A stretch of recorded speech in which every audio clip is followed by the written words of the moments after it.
Halo guys. Oke, video kemarin kita sempat ngobrol tentang manusia yang berguru pada pohon, manusia yang berguru pada hewan, dan manusia yang berusaha menjadi manusia. Mungkin sepertinya sudah cukup clear ya. Mungkin perlu saya ulangi bahwa Tuhan mengajak kita untuk belajar dari sekitar kita, dan ada kalimat yang mengatakan bahwa siapa yang mengenal dirinya maka mengenal Tuhannya. Ketika dua itu digabungkan, kita bisa melihat refleksi manusia pada dunia sekitarnya. Saya ingin ambil sebuah angle. Semua manusia harus membuat keputusan dalam hidupnya. Keputusan apapun lah, dalam perilaku, dalam makan, dalam milih, dalam whatever. Nah, keputusan itu datang dari mana? Kemarin saya menyebut ada manusia yang belajar dari pohon, ada menyebut manusia belajar dari hewan, dan manusia yang berusaha menjadi manusia. Saya rangkum lagi kemarin. Saya ngomong bahwa manusia yang membuat keputusan berdasarkan sekitarnya, berdasarkan cuaca lingkungannya, itu manusia yang belajar dari pohon. Karena itu sifat pohon. Pohon itu menggugurkan daunnya ketika musim gugur, musim semi menumbuhkan daun dan bunganya. Oke, jadi manusia yang membuat keputusan berdasarkan lingkungan sekitarnya. Angin ke kiri, ke kiri, Angin ke kanan, ikut ke kanan. Saya nggak ngomong salah atau benar, ini mencoba melihat refleksi aja. Seberapa persen ya di situ kan? Mungkin itu berguna juga untuk refleksi. Terus yang kedua adalah manusia yang belajar dari hewan. Gimana sih itu? Ketika keputusannya banyak dipengaruhi oleh impuls, oleh dorongan biologis fisiknya. Itu seperti yang dilakukan oleh hewan. Lapar makan. Kan manusia juga gitu. Iya ya, nanti lapar lawan PDL langsung dan seterusnya lah. Diancam secara fisik takut, kasih makan terus manut. Ya itu manusia-manusia yang memang belajar dari hewan, which is nggak apa-apa karena kita belajar dari ciptaan Tuhan juga. Ada manusia yang pengen orang yang kalau pokoknya pikiranku sendiri, aku mauku sendiri dan seterusnya. Itu sangat berbahaya karena dia tidak pegangan dari luar, pegangan dari akalnya sendiri, walaupun belum fisik, bukan hanya fisik tapi akalnya dengan pertimbangannya.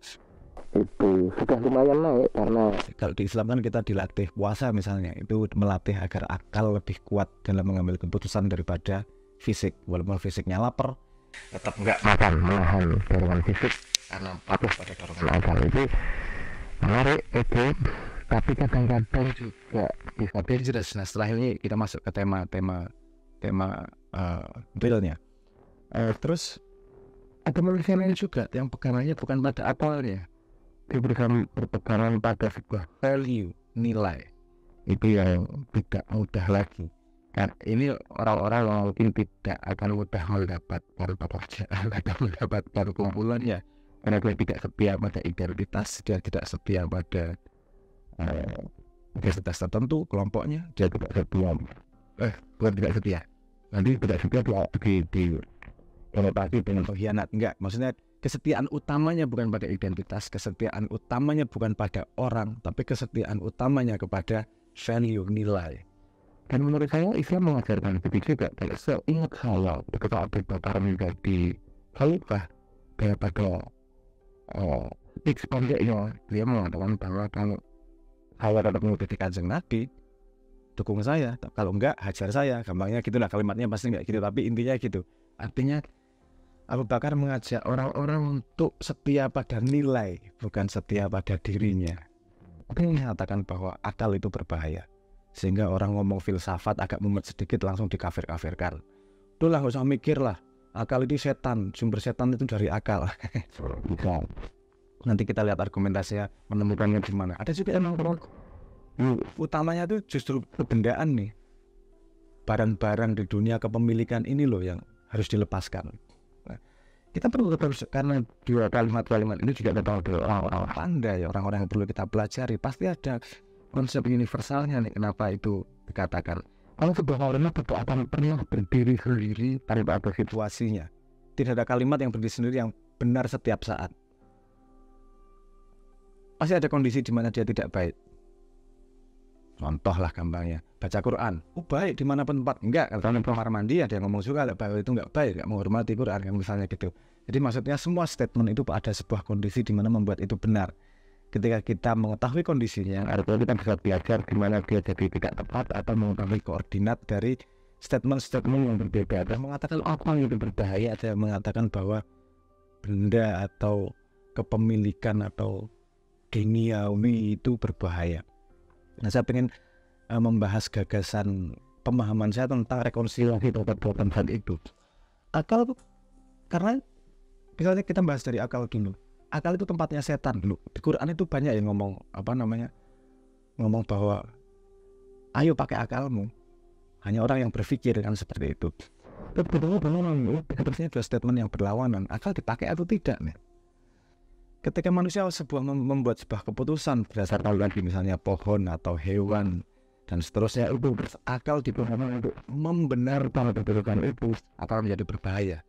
Karena kepadanya bukan untuk mencari kebenaran, tapi untuk membenarkan dalam dirinya.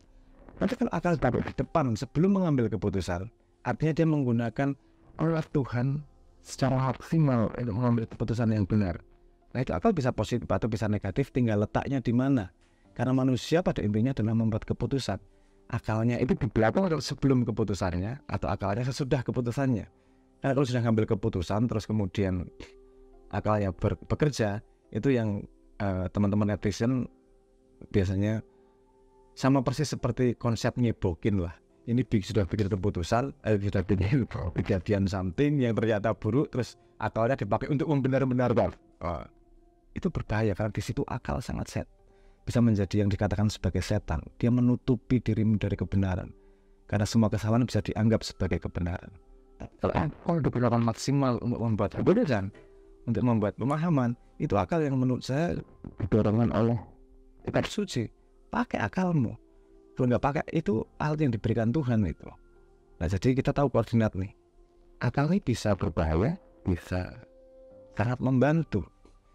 Contohnya kalau misalnya saya ngeliat di YouTube, lalu benar-benar keluar nggak di komennya. Kalau saya melihat kalau kalimatnya udah dimulai dengan keblinger, saya menemukan kasus 99% yang menuliskan kosakata keblinger itu biasanya orang yang memang menggunakan akalnya untuk menutupi limitasinya. Dia tidak bisa melihat kebenaran yang berbeda. Dia hanya kebenaran yang pernah dilatihkan, didoktrinkan kepada dia. Jarang dolar, nggak berani takut melihat kebenaran yang berbeda. Kalau aku kan lihat gini kok, aku kebenarannya kayak gini kok, didoktrinnya kayak gini kok. Ternyata kok kebenarannya beda. Pemahaman yang baru pun tidak dianggap sama dia karena ini akalnya digunakan untuk ngeblingerkan orang lain, padahal dirinya sendiri yang tidak bisa membuka pemahaman yang berbeda. Karena semua pemahaman, kalau untuk orang yang menggunakan akalnya secara benar, pemahaman yang berbeda adalah sesuatu hal yang berguna untuk membuktikan bahwa pengalamanmu lebih benar atau memang perlu diperbaiki. Hanya orang yang tidak perlu yang berani seperti itu. Orang opininya benar terus, ya pasti nyalain orang lain. Kalau orang yang mencari kebenaran akan menggunakan akalnya untuk menggunakan perbedaan untuk lebih mengasah kebenaran yang dia pahami. Apakah ada yang perlu diperbaiki, apakah ada yang salah? Karena menurut saya orang yang tidak membuka dirinya pada kemungkinan kebenaran yang lain itu dalam tanda petik punya implisit asumsi bahwa dirinya sudah paling benar, dan itu sudah sangat berbahaya. Akalnya digunakan untuk membangun pilar asumsi tersebut. Ini akal sama dengan setan.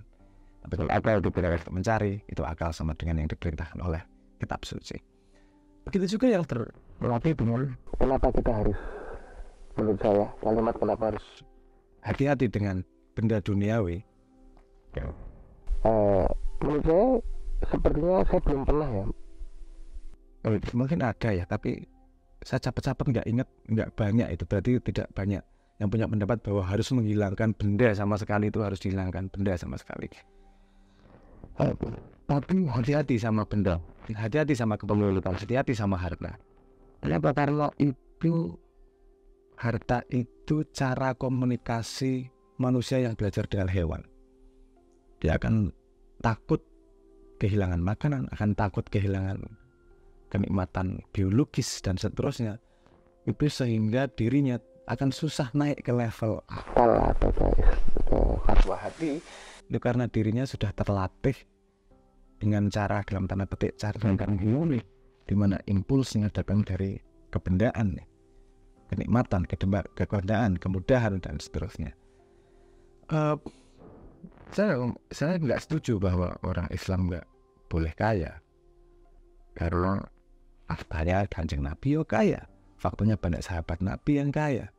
Perbedaannya adalah jangan sampai kekayaan dan kebendaan, kehartaan itu membuatmu menjadi manusia yang belajar dari hewan.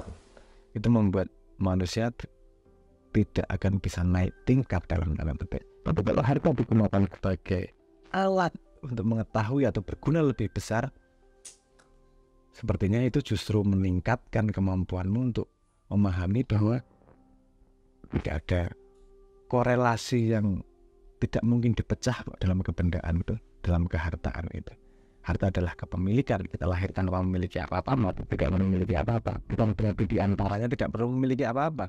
Karena semakin kamu memiliki apa-apa, gameplaynya, artinya gameplay dunia, cara permainan dunia, kalau kamu semakin memiliki sesuatu, artinya kamu semakin banyak bisa melakukan sesuatu untuk orang lain, untuk kebaikan bersama juga. Bahkan sangat direkomendasikan untuk mencari, tapi taruh di tangan kiri, jangan ditaruh di dalam hati. Kalau tangan kiri dia menjadi alat, kalau dalam hati dia menjadi definisi dari dirimu. Belajar dari sekitarnya, tahu bahwa manusia beda dengan yang lain.